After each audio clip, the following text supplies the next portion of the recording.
شهر رمضان الذي أنزل فيه القرآن هدى للناس وبينات من الهدى والفرقان. الحمد لله نحمده ونستعينه ونستغفره ونعوذ بالله من شرور أنفسنا ومن سيئات أعمالنا. من يهده الله فلا مضل له ومن يضلله فلا هادي له. أشهد أن لا إله إلا الله وحده لا شريك له وأشهد أن محمدًا عبده ورسوله الذي أرسله بالحق بشيرا ونذيرا وداعيا إلى الله بإذنه وسراجا منيرا. أما بعد فإن خير الحديث كتاب الله وخير الهدي هدي محمد صلى الله عليه وسلم وشر الأمور محدثة بدعة وكل بدعة ضلالة وكل ضلالة في النار. فأعوذ بالله من الشيطان الرجيم. بسم الله الرحمن الرحيم.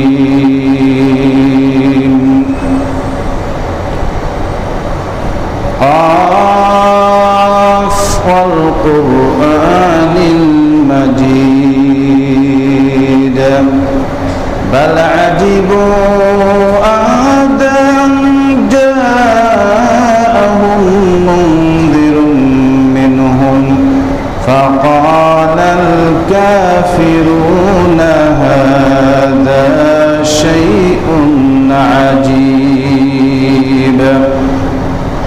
أإذا متنا وكنا ترابا ذلك رجع بعيد. قد علمنا ما تنقص الأرض منهم وعندنا كتاب حفيظ. وقال تعالى أعوذ بالله من الشيطان الرجيم.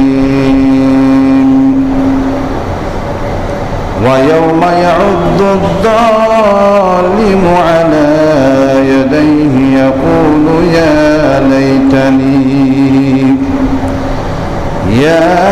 ليتني اتخذت مع الرسول سبيلا.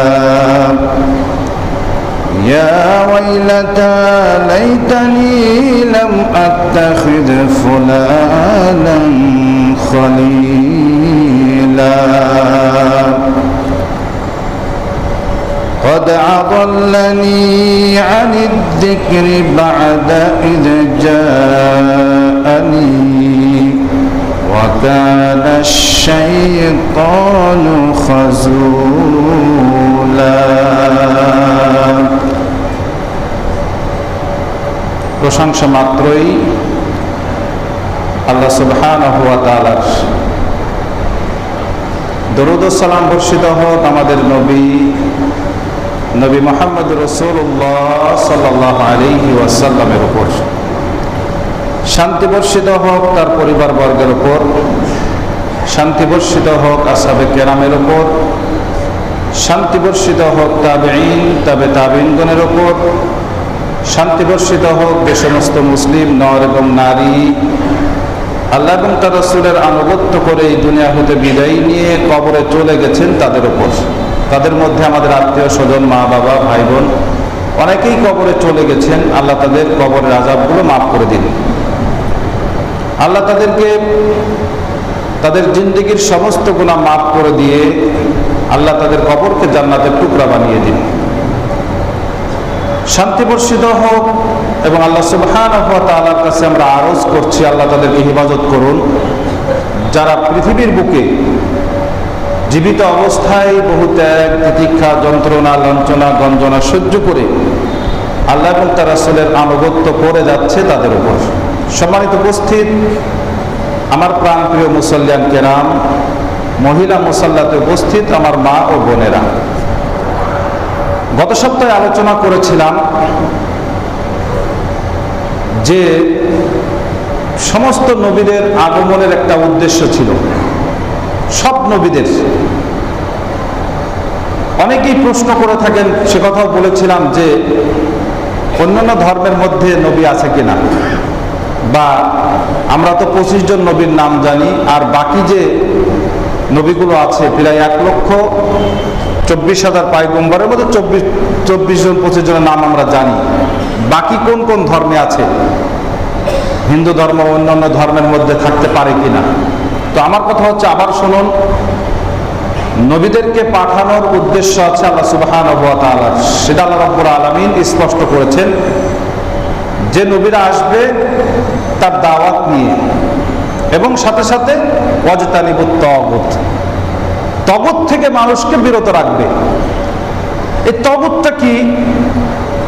এক কথায় উত্তর হচ্ছে, আল্লাহ ছাড়া কারোর ইবাদত করলে, আল্লাহ ছাড়া অন্য কারোর ইবাদত করা হলেই সেটা হচ্ছে তাগুত। সোজা কথা একবারে। তাহলে প্রত্যেক নবীর মূল দাওয়াত ছিল লা ইলাহা ইল্লাল্লাহ। কেউ যদি এই দাওয়াত দিয়ে থাকে আর আমাদের নবী সাল্লাল্লাহু আলাইহি সাল্লামের পূর্বে হয়ে থাকে, তাহলে সে নবী হতেও পারে, নাও হতেও পারে, এটা আমি শিওর দিতে পারবো না। কিন্তু তার মূল থিম থাকতে হবে লা মা'বুদা বিহাক্কিন ইল্লাল্লাহ। পৃথিবীতে সত্যিকারের মা'বুদ একমাত্রই যিনি আছেন, তিনি হচ্ছেন আল্লাহ সুবহানাহু ওয়া তাআলা, অন্য কেউ নাই। সম্মানিত উপস্থিত, আমার প্রাণপ্রিয় মুসল্লিয়ান কেরাম, যেটা বলছিলাম যে চলে গেল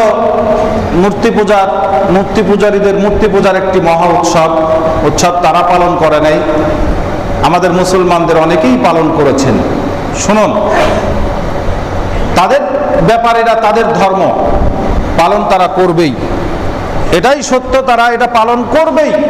কিন্তু আমাদের দায়িত্ব হচ্ছে, কেননা আমাদের দিন বা ধর্মে, ইসলামে সবচাইতে নিকৃষ্টতম কাজের নাম হচ্ছে আল ইশরাক বিল্লাহ, আল্লাহর সাথে শিরিক করা। আল্লাহ নবী সাল্লাল্লাহু আলাইহি সাল্লাম 7টি ধ্বংসাত্মক পাপ বলতে গিয়েও যেটা বলেছেন, সেটাও হচ্ছে প্রথম নাম্বার 1 শিরকু বিল্লাহ, আল্লাহর সাথে শিরিক করা। পৃথিবীর বুকে সবচাইতে যত বড় বড় পাপ আছে, যে পাপগুলোর মধ্যে সবচাইতে বড় পাপ হচ্ছে আল্লাহর সাথে শিরিক করা, যার ভয়াবহতা সম্পর্কে নবী করিম সাল্লাল্লাহু আলাইহি ওয়াসাল্লাম এক সাহাবীকে উপদেশ দিতে গিয়ে বলেছেন যে তোমার যদি এরকম পরিস্থিতিও আসে যে হে মুআজ লা তুশরিক বিল্লাহি শাইআ, আল্লাহর সাথে কাউকে শিরিক করবে না, এইরকম পরিস্থিতিও যদি এসে যায়, ওয়াইন কুতিলতা আও হুররিকতা, হয় শিরিক করো না হলে তোমাকে হত্যা করা হবে, তোমার মাংস টুকরা টুকরা করে রাস্তায় ছড়িয়ে ছিটিয়ে দেওয়া হবে, অথবা আগুনের কুণ্ডলি জ্বালানো হয়েছে, দাউ দাউ করে আগুন জ্বলছে, সামনে আগুন দেখা যাচ্ছে, তারপরেও তোমাকে নিক্ষেপ করা হবে, হয় শিরিক করো না হলে নিক্ষেপ করা হবে আগুনের কুণ্ডলির মধ্যে, তাও তুমি শিরিক করবে না। ওয়াইন কুতিলতা ওয়া হুররিকতা।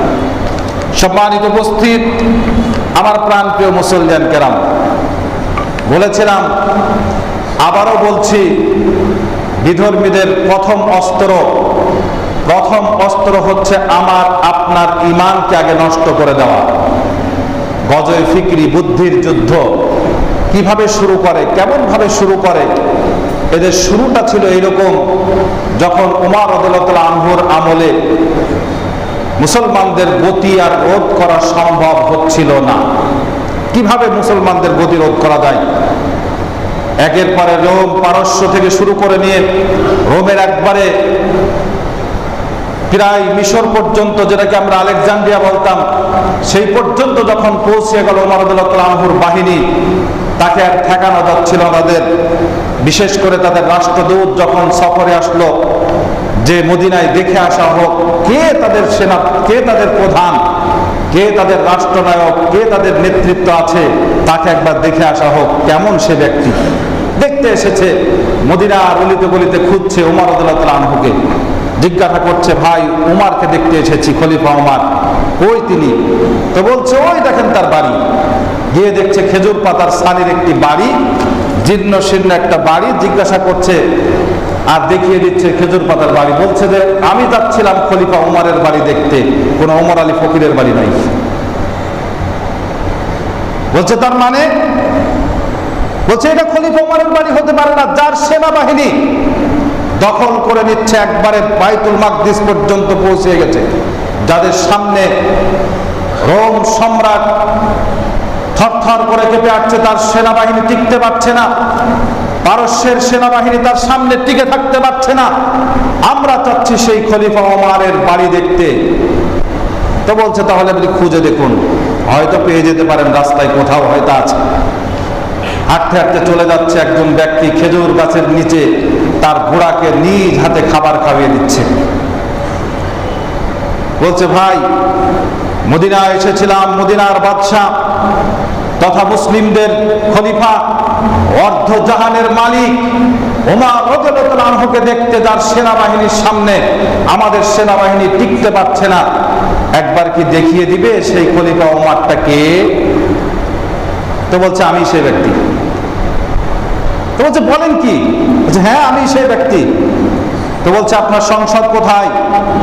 তো বলছে চলেন গিয়ে দেখাই। মসজিদে নববীতে এসে খেজুর পাতার চাটাই বিছিয়ে ওখানেই বসে বলছে, এটাই আমার সংসদ, এখানে বসেই আমি অর্ধ জাহানকে শাসন করে থাকি। এই হচ্ছে খলিফা ওমর, এই হচ্ছে খলিফা ওমর।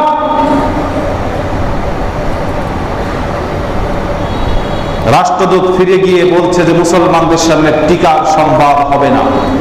তখন থেকে ইহুদি নাসারারা আতঙ্কিত হয়েছে, আরো অনেক বদনাম ছড়িয়েছে যে উমরের কি ক্ষমতা, ক্ষমতা তো সব খালিদ বিন ওয়ালিদের। এক যুদ্ধে তো খালিদ বিন ওয়ালিদকে সরিয়েই দিল, যুদ্ধের ময়দানে, যুদ্ধ চলাকালীন অবস্থায় ওমর রাদিয়াল্লাহু আনহু চিঠি পাঠিয়েছে যে খালিদ বিন ওয়ালিদকে সেনাবাহিনী প্রধান থেকে সরিয়ে দেওয়া হোক, যাতে মুসলমানদের বিশ্বাস ওমর রাদিয়াল্লাহু আনহু না হয়, মুসলমানদের বিশ্বাস যাতে খলিফা ওমর পর্যন্ত না হয়, মুসলমানদের বিশ্বাস যাতে হয় এক আল্লাহর প্রতি ঈমান এবং তা অবিচল থাকা, এটাই যাতে তাদের সর্বশ্রেষ্ঠ সম্বল হয়ে দাঁড়ায়, যেটা আল্লাহ রাব্বুল আলামিন বলেছেন। আল্লাহ রাব্বুল আলামিন বলেন, ইন্নাল্লাযীনা ক্বালু রাব্বুনাল্লাহু সুম্মা ইসতাকামু তাতানাজ্জালু আলাইহিমুল মালাইকাতু আল্লা তাখাফু ওয়া লা তাহজানু ওয়া আবশিরু বিল জান্নাতিল্লাতী কুনতুম তুআদুন। আল্লাহ রাব্বুল আলামিন বলেন, ইন্নাল্লাযীনা ক্বালু, যারা বলে কি, ইন্নাল্লাযীনা ক্বালু রাব্বুনা আল্লাহ, যারা বলে আমাদের রব হচ্ছে আল্লাহ, সুম্মা ইসতাকামু, এবং এই কথার উপরে অবিচল থাকে, কোনোদিন নড়ে যায় না, টলে যায় না, কোনোদিন এই কথা থেকে বিচ্যুত হয়ে যায় না। আল্লাহ রাব্বুল আলামিন বলছেন ফালা খাউফুন আলাইহিম, তাদের কোনো ভয় নাই, তাদের কোনো টেনশন নাই, চিন্তা নাই। আল্লাহ রাব্বুল আলামিন তাদের প্রতি কি করবেন? তাতানাজ্জালু আলাইহিমুল মালাইকা, আল্লাহ রাব্বুল আলামিন তাদের বিপদে আপদে মুসিবতে ফেরেশতা পাঠিয়ে তাদেরকে সাহায্য করবেন। তাদের ভয় নাই, কোনো টেনশন নাই। ফালা খাউফুন আলাইহিম ওয়ালা হুম ইয়াহজানুন, সূরা আহকাবের মধ্যে আল্লাহ রাব্বুল আলামিন বলছে তাদের কোনো টেনশন নাই, কোনো ভয় নাই। আল্লাহ রাব্বুল আলামিন তাদেরকে ফেরেশতা নামিয়ে দিয়ে সাহায্য করবেন। তাদের মূল শক্তি হচ্ছে এখানে না ওমর রাদিয়াল্লাহু আনহু না খালিদ বিন ওয়ালিদ। এই বিশ্বাসটা যারা মুসলমানদের থাকে, খলিফা ওমর রাদিয়াল্লাহু আনহু সেটা বুঝিয়ে দিয়েছিলেন। ইহুদি নাসারাদের মাথা গরম হয়ে গেছে, মুসলমানদের শক্তি কি খুঁজে বের করা হোক। মুসলমানদের শক্তি হচ্ছে মূল ঈমান। এক সাহাবী এসে বলছে আল্লাহ রাসূলের কাছে যে আল্লাহ রাসূল আমাকে কিছু উপদেশ দিন, আউসিনি, আমাকে কিছু উপদেশ দিন। নবী করিম সাল্লাল্লাহু আলাইহি ওয়াসাল্লাম তার দিকে তাকিয়ে বলছে কুল আমানতু বিল্লাহি সুম্মা ইসতাকিম, হে ব্যক্তি তুমি আল্লাহর উপরে ঈমান আনো, বিশ্বাস স্থাপন করো, এটার উপর অটল থাকো। তো লোকটি বলছে যে আমার ঈমান আছেই, আমাকে এমন কিছু উপদেশ দিন। লা আসআলু আন গায়রাক, যেদিন আপনি থাকবেন না পৃথিবীর বুকে, আপনি যেদিন বেঁচে থাকবেন না, সেদিন জানে লা আসআলু আন বাদাক বা গায়রাক, দুটো শব্দ এসেছে দুই হাদিসে। আপনার পরে যাতে আপনি যেদিন অনুপস্থিত থাকবেন সেদিন জানে আর কারোর কাছে কোনো প্রশ্ন করা না লাগে। নবী করিম সাল্লাল্লাহু আলাইহি ওয়াসাল্লাম আবারও বলছেন কুল আমানতু বিল্লাহি সুম্মা ইসতাকিম, বলো আমি আল্লাহর উপর ঈমান আনলাম, বিশ্বাস স্থাপন করলাম এবং সেটার উপরে অটল থাকলাম। নবী করিম সাল্লাল্লাহু আলাইহি ওয়াসাল্লাম তাকে উপদেশ দিলেন। উপদেশটা কি একবার মনে আছে? আমানতু বিল্লাহি সুম্মা ইসতাকিম, আমি আল্লাহর উপরে বিশ্বাস স্থাপন করলাম আর এটার উপরেই অটল থাকলাম। একটা মাত্র উপদেশ। ইহুদি নাসারারা খুঁজে বের করলো তাদের দুর্বলতাটা, মুসলমানদের শক্তি কি। উহুদ থেকে শুরু করে নিয়ে সমস্ত যুদ্ধকে বিশ্লেষণ করে দেখা গেছে যে মুসলমানদের সৈন্য ছিল খুবই কম। বিশেষ করে মুতার যুদ্ধে, যেখানে রোম সম্রাটের সেনাবাহিনী ছিল 1 নয় 2 নয় 1 লক্ষ, আর পিছনে তাদের প্রস্তুত করা ছিল হিজাজ, নাজরান, বালা, বালকি থেকে শুরু করে নিয়ে আর 1 লক্ষ প্রস্তুত করা ছিল। আর মুসলমানদের সেনাবাহিনী ওদের বিশেষ করে রোম সম্রাটের ছিল 2 লক্ষ, 1 লক্ষ সম্মুখে ছিল, পিছনে 1 লক্ষ প্রস্তুত করা ছিল। আর মুসলমানদের সেনাবাহিনী ছিল বা সৈনিক ছিল মাত্র 3000, মাত্র 3000। আশ্চর্য হয়ে যাবেন, মাত্র 3000। মুসলমানদের শহীদ হয়েছিল মাত্র 12 জন, 3 জন সেনাবাহিনী প্রধান শহীদ হয়েছিল, আর 9 জন। আর বাকি শুধু খালেদ বিন ওয়ালিদ বলছে আমি একে একে 1টা 2টা নয় 9টা তরবারি আমার কাছ থেকে ভেঙে গেছে। শুধু 9টা তরবারি নয়, আমার কাছে শেষ পর্যন্ত কিছুই ছিল না, ছোট্ট একটা ইয়ামানি ছুরি ছাড়া আমার কাছে আর কিছুই ছিল না, যা দিয়ে আমি যুদ্ধ করেছি শেষ পর্যন্ত। তাহলে ওদের কতজন মারা গেছে? মুসলমানদের প্রত্যেকটি বিশ্লেষণ করে দেখা গেছে যে সামনে কেন টিকতে পারি না। মুসলমান সিংহের জাতি, এই জাতি আজ দাঁত হারিয়েছে, থাবাও হারিয়েছে। মুসলমান বট বৃক্ষের নাই শক্তিশালী একটি বৃক্ষ আজ বন্যার পেনাতে পরিণত হয়েছে। মুসলমান ছিল সুপুরুষ, আজ ঘর জামায়ে পরিণত হয়েছে। মুসলমানদের শক্তি, সাহস, ক্ষমতা, ঐক্য সব নষ্ট হয়েছে। কেন? একটা মাত্রই জায়গায় আমরা ধরা খেয়েছি, আমাদের ঈমান নষ্ট হয়ে গেছে। ঈমান কিভাবে নষ্ট করবে তারা এটা শুরু করলো। ইহুদি নাসারারা বহু পরিকল্পিতভাবে তাদের সমাবেশ ডাকলো, গোপন সমাবেশ। মুসলমানদেরকে কিভাবে ধ্বংসের দ্বার প্রান্তে আনা যায়, এদের সাথে সম্মুখে যুদ্ধ করে আর টিকা সম্ভব নয়। এক দুর্বৃত্ত দায়িত্ব নিয়ে নিল, যেটা ইহুদি দায়িত্ব নিল। ইহুদিদের এই সংগঠনের নাম ছিল সুহুনিয়া, আরবিতে বলা হয় গোপন সংগঠন। যেটাকে আরেক ভাষায় বলা হয় গজয়ে ফিকরি, বুদ্ধির যুদ্ধ।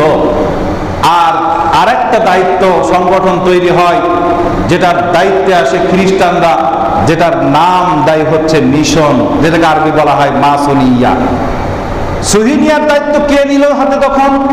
তখন দায়িত্ব নিল ইহুদিদের এক সন্তান, নাম হচ্ছে আব্দুল্লাহ ইবনে সাবা আল ইহুদি। নাম কি মনে রাখবেন? আব্দুল্লাহ ইবনে সাবা আল ইহুদি।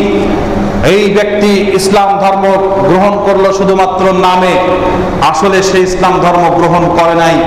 এবং বিশেষ করে রাষ্ট্রপ্রধানদের সম্মুখে বা রাষ্ট্রপ্রধানদের চোখে পড়ার জন্য ওই জামানার সবচেয়ে বড় ধার্মিকও সেজেছিলেন তিনি। তারপরে যা হলো তা তো হলোই। ওমর রাদিয়াল্লাহু তাআলা আনহুকে হত্যা করা আবু লুলুদ দ্বারা, তারপরে হত্যা করা উসমান রাদিয়াল্লাহু তাআলা আনহুকে বড় চক্রান্তের মাধ্যমে চাপিয়ে দিল আলী রাদিয়াল্লাহু তাআলা আনহুর ঘাড়ের উপরে। আর এদিক থেকে বেরিয়ে গেল শিয়া, যেটা প্রথম ধর্মের নাম ছিল রাফিদিয়া, আর রাফিদিয়ার পরে একবারে সরাসরি নাম দিল শিয়া। মুসলমানকে ভেঙ্গে টুকরো টুকরো করে একবারে নিশ্চিহ্ন করে দিল এই একটি মাত্রই ব্যক্তি, যার নাম হচ্ছে আব্দুল্লাহ ইবনে সাবা আল ইহুদি, যার অস্ত্র ছিল বুদ্ধির যুদ্ধ। বুদ্ধির যুদ্ধ শুরু করার পর থেকে মুসলমানদের ইমানি শক্তির নাম কি? ঈমান। আর মুসলমানদের ইবাদত সবচেয়ে বড় কোনটা? সালাত। ঈমান এবং সালাত এই দুটি নষ্ট করলে মুসলমানদের আর কিছু থাকে না। এই জন্য মুসলমানদের সর্বপ্রথম গায়ে হাত দিল সেটা হচ্ছে মুসলমানদের নামাজ কিভাবে নষ্ট করা যায়। তাদের সবচেয়ে গভীর পরিকল্পনা নামাজ কিভাবে নষ্ট করা যায়। তার মানে এদের শক্তি ইমানকে দুর্বল করার জন্য সবচেয়ে বড় কাজ করতে হবে নামাজকে নষ্ট করে দেওয়া। মুসলিম নামাজ পড়বে, নামাজ হবে না। এই জন্য সর্বপ্রথম তারা যে আন্দোলনটা করেছিল, সে আন্দোলনটা হয়েছিল ছবির আন্দোলন। ছবি আন্দোলন বুঝেন তো নাকি? ছবি এমন ভাবে গ্রাস করেছে আমাদের, সাবানে, কাপড়ে, পয়সায়, টাকায়, যেখানে যান, যে প্রসাধী নেবেন, যে কিছু নেবেন, স্যান্ডেল, জুতা থেকে শুরু করে ব্যাগ, যা ব্যবহার করবেন সব জায়গায় ছবি। অথচ নবী করিম সাল্লাল্লাহু আলাইহি ওয়াসাল্লাম স্পষ্ট ভাষায় বলেছেন, লা তাদখুলুল মালায়েকা বাইতান ফিহি, ওই ঘরে রহমতের ফেরেশতা প্রবেশ করে না। হাদিসে ছোট্ট, তাদের গবেষণা দেখেন, হাদিস ছোট্ট, ওই ঘরে রহমতের ফেরেশতা প্রবেশই করে না। যে ঘরে কি? ফিহি, যে ঘরের মধ্যে কি আছে? কালবুন ওয়ালা তাসাউবির, কুকুর এবং ছবি যে ঘরে থাকে। কুকুর এমন একটি প্রাণী, যদিও প্রভু ভক্ত, কিন্তু কুকুর এমন একটি প্রাণী, কুকুরকে যদি বিশ্লেষণ করা যায়, কুকুরের চরিত্র যদি গঠন চিন্তা ভাবনা করেন, তাহলে আপনি অবাক হয়ে যাবেন। কুকুর কি? কুকুর এমন একটি প্রাণী, কুকুরকে নিয়ে যদি আপনি ভাবেন তাহলে অবাক হয়ে যাবেন। যদিও কুকুর সবচেয়ে প্রভু ভক্ত, কুকুরকে যে লালন পালন করেছে, সে যা বলে তাই শোনে, কিন্তু কুকুরের কিছু ইতিহাসও আছে। কুকুর যদি কোনো প্লেটে মুখ দেয়, সেই প্লেটকে অন্তত 7 বার ধোয়া লাগে, একবার মাটি দিয়ে। কেন জানেন? মুহাদ্দিসিনে কিরামগণ, মুফতিগণ, সবাই যারা বিশ্লেষক আছে, সবাই এই বিষয়টি বলেছে। কুকুরের মূল কারণ হচ্ছে, কুকুর যখন পায়খানা করে, সর্বপ্রথম একবার জিহ্বা দিয়ে নিজের পায়খানা চেটে খায়, যার কারণে তার এত বিষাক্ত তার মুখের লালা কোনো জায়গায় যদি পড়ে, তাহলে সেই প্লেট বা থালা বা যে কোনো পাত্র তা 7 বার ধুয়ে নিতে হবে, তা একবার মাটি দিয়ে। ইহুদি নাসারারা অনেক চেষ্টা করেছে এর ব্যতিক্রম করে, জার্ম দূর করতে পারে নাই। একবার ধুতেই হয়েছে মাটি দিয়ে, এবং তা 7 বার ধুতে হয়েছে, একবার তা মাটি দিয়ে। যতক্ষণ পর্যন্ত না ধুয়েছে ততক্ষণ পর্যন্ত তা জার্ম মুক্ত হয় নাই। অনেক চেষ্টা চালিয়েছে। মনে রাখবেন, কুকুর এমন একটি প্রাণী, এই কুকুর ভালোও খায়, মন্দও খায়। আপনি পৃথিবীর সবচেয়ে ভালো খাবার দেবেন, তাও খাবে। আপনি এই টাঙ্গাইলের চমচম দেবে, তাও খাবে।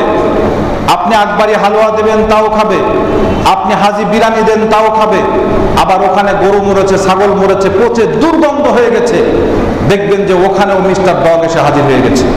এমন জঘন্য ব্যক্তি, ভালোও খায় মন্দও খায়। কুকুর এমন একটি প্রাণী যে পৃথিবীর বুকে সবচেয়ে মানুষের হক ঠকায়।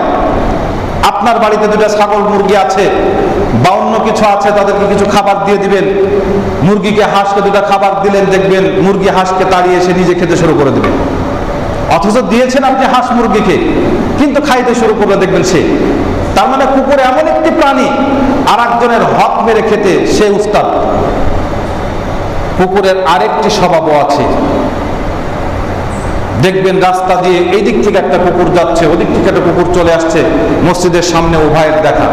যেই দুজন সামনে পড়ে গেছে, দুজনেরই ব্যাটারি চার্জ হয়ে গেছে। এরও ব্যাটারি চার্জ হয়েছে, ওরও ব্যাটারি চার্জ হয়েছে। এ ওর ঘরে লাফিয়ে পড়েছে, ওর ঘরে লাফিয়ে পড়েছে, কামড়া কামড়ি শুরু করে দিয়েছে। আরে বাবা, তোমার সামনে একটা গরুর বাছর পড়েছে, তখন মিজাজ হিট হয়নি। তোমার সামনে যখন ছাগলের বাচ্চা পড়েছে, তখন মিজাজ হট হয় নাই। স্বজাতি জাত ভাই যখনই সামনে পড়েছে, মিজাজ নাকি হিট হয়ে গেছে। এর নাম হচ্ছে কুকুর। কুকুরের আরেকটি স্বভাব আছে। রাস্তা দিয়ে যাচ্ছে, উঁচু একটা জায়গা পেয়েছে, সুন্দর একটা গাছ পেয়েছে, ঠ্যাং তুলে পেশাব করা শুরু করে দিয়েছে। আছেন এরকম? লজ্জা নাই, শরম নাই, কে কোথায় আছে তা দেখা নাই, সামনে একটা উঁচু জায়গা পেয়েছে, পেশাব করা শুরু করে দিয়েছে ঠ্যাং তুলে। এই স্বভাবগুলো যদি মানুষের মধ্যে থাকে, তাহলে তাকে আপনারা কি বলবেন? যদি আমি আয়াতটা এখন আনছি না, মূল কথা হচ্ছে যে ঘরে কুকুর থাকে, কেউ যদি অপ্রয়োজনে কুকুর পোষে, নবী করিম সাল্লাল্লাহু আলাইহি ওয়াসাল্লাম বলেছেন 1 থেকে 2 কেরাত সওয়াব আল্লাহ রাব্বুল আলামিন তার সওয়াবের খাতা থেকে কেটে নেন। 1 কেরাত মানে জানেন তো, একটা উহুদ পাহাড়। একটা উহুদ পাহাড় পরিমাণ সওয়াব আল্লাহ রাব্বুল আলামিন দৈনিক কেটে নেন যদি অপ্রয়োজনীয় কুকুর পোষে। কুকুর যদি পুষতেই হয়, বাড়ির বাহিরে পুষতে হবে, এবং তার সাথে সাথে 2টা কাজের জন্য, ছাগল গরুর পাহারা দেওয়ার জন্য অথবা শিকার করার জন্য। এই প্রশিক্ষিত কুকুরকে পুষতে হলেও বাড়ির বাহিরে রাখতে হবে। যদি না রাখে কেউ, ঘরের ভিতরে রাখে, তার দৈনিক 1 কেরাত থেকে 2 কেরাত সওয়াব আল্লাহ রাব্বুল আলামিন তা কেটে নেবে। বুখারী মুসলিমের হাদিস। 1 কেরাত সওয়াব হচ্ছে উহুদ পাহাড় সমান। যদি 2 কেরাত কাটে, তাহলে দৈনিক তার 2 কেরাত সমান সওয়াব আল্লাহ রাব্বুল আলামিন কেটে নেবে। সে যত বড় ঈমানদার হোক, সে আমি হই আর একজন হোক। তাসাবির ছবি, আগেই বলেছি, ছবি মূর্তি হচ্ছে ইসলামের সবচেয়ে বড় দুশ্মনী কাজ। আজ আমরা এটা নিয়েই সবচাইতে বেশি ব্যস্ত হয়েছি। যে ঘরে জীবের ছবি থাকে, রহমতের ফেরেশতা থাকে না। আজ আমরা এখান থেকে মুক্ত নাই। বাড়ি ঘর, আলনা, শোকেস থেকে শুরু করে নিয়ে সব জায়গায় মূর্তি। মা বোনদেরকে বলছি, যদিও ঘরে সালাত পড়তেই হয়, অন্তত ঘরটিকে ছবি মুক্ত করুন। ওই ঘর যদি রোগ মুক্ত করা হয়, করতে হয়, তাহলে ছবি মুক্ত করুন। না হলে আপনার সালাতও হবে না, ঈমানও থাকবে না। সর্বপ্রথম তাদের এটা টার্গেট ছিল। মুসলমানদের এই টার্গেটে মুসলমানদেরকে একবারে অক্টোপাসের মতো গ্রাস করে নিয়েছে তারা। আজ মুসলমান সালাত পড়ে, হয়তো হয় না, না হলে সালাত পড়লে অন্যায় কাজ থেকে মানুষ বিরত থাকতে পারে না কেন? একটিমাত্রই কারণ, সালাত পড়ে হয় না। এটাই কারণ হতে পারে।